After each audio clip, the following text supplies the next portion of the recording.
Radio 90.5, on continue notre rencard à la rencontre des humains de la vallée, en direct tout l'été. Claire, nous avons le plaisir de recevoir Peter Latsko, réalisateur emblématique de Chamonix. Oui, alors nous allons parler de son parcours et il va nous présenter en avant-première son prochain film documentaire, Iran vue du ciel. Bonjour Peter, vous allez bien ? Bonjour, oui, très bien. Ok, on est super heureuse de vous recevoir dans notre émission. Merci d'être avec nous ce soir. Alors, pour ceux qui ne vous connaissent pas, vous avez un parcours riche de réalisations. En tapant votre nom sur Google, je suis tombée sur ce qui semble être votre premier documentaire, Les Étoiles du Mont Blanc, sorti en 2000. C'est exact ? C'est exact, oui. Alors, c'est le premier film à relater l'histoire et les événements importants survenus au Mont Blanc depuis 1786. Date des premières ascensions par Balma et de Saussure. Donc 1786, c'était juste 3 ans avant la Révolution française. Vous vous souvenez de ce tournage ? Bien sûr, parce que c'était mon premier film. Donc, quand je commençais à avoir cette idée, je me suis dit, c'est pas possible, il y a forcément quelqu'un déjà de la vallée qui a réalisé un film sur le Mont Blanc, historique. Et ben non. Et comme j'étais ni guide, ni vraiment natif de la vallée, j'étais même pas sûr que j'avais vraiment les épaules pour le faire. Et ben finalement, après 2-3 ans difficiles, on a réussi à récupérer beaucoup d'archives, surtout. On a réussi à le faire. Et surtout, ce qui était très intéressant, après on a traduit en japonais, en allemand, en espagnol et en anglais. Et on a sorti un super DV avec, à l'époque, c'était encore Michel Guérin. Et voilà, c'était le premier film et je pense qu'il y a eu un impact aussi sur le plan international parce qu'il était diffusé en DVD, même en Japon, à la télévision, en Angleterre, en Tchécoslovaquie, un petit peu partout. Et les moyens techniques à l'époque, c'était les mêmes qu'aujourd'hui ? Ben non, pas du tout. J'imagine que vous pouvez... C'était 10 fois plus lourd. C'est sûr qu'on imagine que c'était pas pareil. Parce que suite à ce premier film, vous avez aussi beaucoup voyagé. Je pense notamment à votre film Les Enfants du Dragon, tourné au Vietnam en 2009, ou Les Quichua du Chimborazo, je ne sais pas si je prononce bien. En Équateur. Voilà, en Équateur en 2012. Qu'est-ce qui vous a donné envie d'aller voir ailleurs ?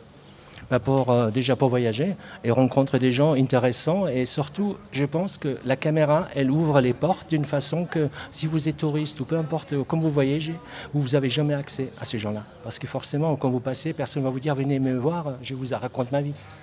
Et la caméra c'est le meilleur moyen de rentrer vraiment chez les gens et vraiment à l'intérieur de la vraie vie. C'est ça qui est intéressant dans ce job. Et j'ai remarqué aussi que vous avez été assistante de réalisation de plusieurs documentaires de Jean Assanassieff. Bah oui, c'est lui qui m'a tout appris. Voilà, je rappelle donc que Jean, c'était un alpiniste et réalisateur français qui est décédé en 2015. C'était une figure emblématique de la vallée. Et il a plus de 50 films documentaires à son actif, dont certains ont été primés dans des festivals internationaux. J'imagine qu'il a pu être une source d'inspiration pour vous. Bah oui, j'ai travaillé pratiquement 13 ans avec lui. Ouais, 13 ans. Et surtout, j'ai appris une chose, comme Jean était donc forcément alpiniste, quand on fait un film, il faut le préparer, mais à 100%. Il m'a toujours dit, quand tu arrives quelque part et tu te demandes qu'est-ce que tu peux bien filmer, tu es déjà perdu. C'est l'organisation jusqu'au moindre détail qui compte. Et si ça marche, si c'est bien organisé, ça marche vraiment généralement très bien. Et est-ce qu'il y a un film particulier que vous avez, auquel vous avez assisté qui vous a marqué, que vous retenez avec Jean ? Bah oui, c'était Les Étoiles du ciel. C'était la première fois qu'on a sorti un film de cette ampleur-là. Et c'était par 3 équipes allemandes et une équipe française, donc Jean et moi. Et c'était 15 films et ça a démarré quelque part très loin à l'est et jusqu'à Nice. Et nous, on a fait de Grindelwald en Suisse jusqu'à Nice. Et c'était une expérience incroyable parce que je voulais absolument être sur ce plan-là. Et on a travaillé beaucoup, une préparation d'1 année avant le tournage. Et ça reste des films pour moi, top. Merci beaucoup Peter, on fait une courte pause et on revient ensemble pour parler de la sortie de votre nouveau documentaire, donc L'Iran vue du ciel. On vient d'écouter Pas de bras, pas de chocolat de Bertrand Betch. Nous sommes toujours dans le rencard de Globule Radio en direct du Little et nous avons encore la chance d'être en compagnie de Peter. Ça va toujours Peter ? Oui, parfait. Peter, j'avais encore quelques questions à vous poser concernant la sortie du coup de votre prochain documentaire, Iran vue du ciel. Donc il s'agit d'une trilogie de 3 films pour 3 itinéraires différents au cœur de l'Iran.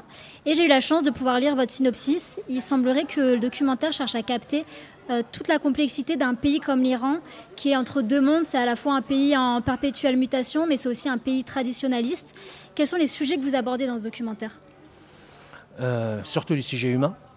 Parce que je voulais savoir, on entend beaucoup parler aux médias sur l'Iran d'une façon plutôt négative, quasiment tout le temps. Et j'ai voulu savoir par moi-même ce qui se passe réellement. Donc je suis déjà parti 4 fois là-bas, en tout 2 mois pour le repérage, pour me renseigner.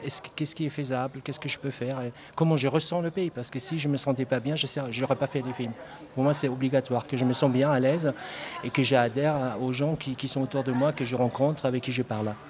Donc on a pris des artistes, on a pris des artisans, des intellectuels, des montagnards, des gens qui voyagent dans le désert. On a vraiment pris un panel comme dans n'importe quel autre pays. Ça veut dire des gens qui ont une passion et qui travaillent.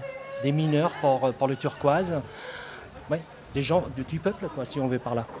Parce que j'ai cru voir que du coup il y avait 18 portraits, donc d'hommes et de femmes. Comment vous avez choisi ces gens-là plus précisément pour le documentaire? Qu'est-ce qui vous a touché chez ces 18 personnes? Je voulais avoir des femmes et des hommes. Et dans chaque région est différente. Donc des gens qui ont une passion ou un travail en fonction de là où ils habitent. C'est très important. Ça veut dire par exemple, j'ai un luthier, un musicien qui habite en Kurdistan iranien et il fabrique ses instruments lui-même. Il cherche du bois dans la forêt et il joue aussi. Donc voilà, il est intégré dans sa région. Dans la dynamique. Ouais. Ouais. Exactement. Et d'autres qui sont au bord de la mer, qui font des masques, qui brodent, c'est une tradition depuis des centaines d'années que les femmes sur cette île continuent de faire. Ok, et il me semble avoir lu que vous étiez rendu à Téhéran, dans le désert de Maranjab, si je prononce bien, et dans la ville de Bam aussi. Ouais. Comment vous avez choisi ces lieux et pourquoi vous les avez choisis? Téhéran, c'est obligatoire puisque c'est la capitale, pas seulement, mais c'est aussi le haut lieu artistique, c'est le haut lieu économique de l'Iran. Donc on trouve un tas de jeunes qui font des choses incroyables, je veux dire, artistiquement, sportivement, etc. Donc je voulais montrer un petit peu ce côté modernité, qu'on ne reste pas que dans le traditionnel ethnique, en quelque sorte. Et Bam, parce que Bam, c'est une ville mythique, parce que dans une nuit, il y en a 27 000 gens qui sont morts d'un tremblement de terre. Et il y a aussi des films qui étaient réalisés là-bas, très connus, comme Le désert de Tartare, par exemple. Et je rencontrais là-bas une femme qui est coach de l'équipe football professionnel féminin. Qui déjà, je me doutais même, j'avais même pas aucune idée que ça existe en Iran, des footballs féminins professionnels. Moi non plus. Voilà. Donc je me suis dit, c'est une très bonne idée de la mettre en image, et surtout qu'elle et son équipe, ils existaient déjà quand il y a eu le tremblement de terre. Elle et une amie à elle, c'est les seuls survivants de toute l'équipe. Et donc elle a recréé une autre équipe derrière avec des jeunes, et maintenant ça fait je crois 6 ou 7 ans qu'ils sont champions d'Iran en football féminin. C'est une histoire incroyable. Donc à chaque fois dans les lieux, c'est parce qu'il y avait une histoire. J'essaye de trouver une histoire ou quelque chose de raconter qu'on n'est pas forcément au courant quand on regarde les autres images de la télévision sur l'Iran.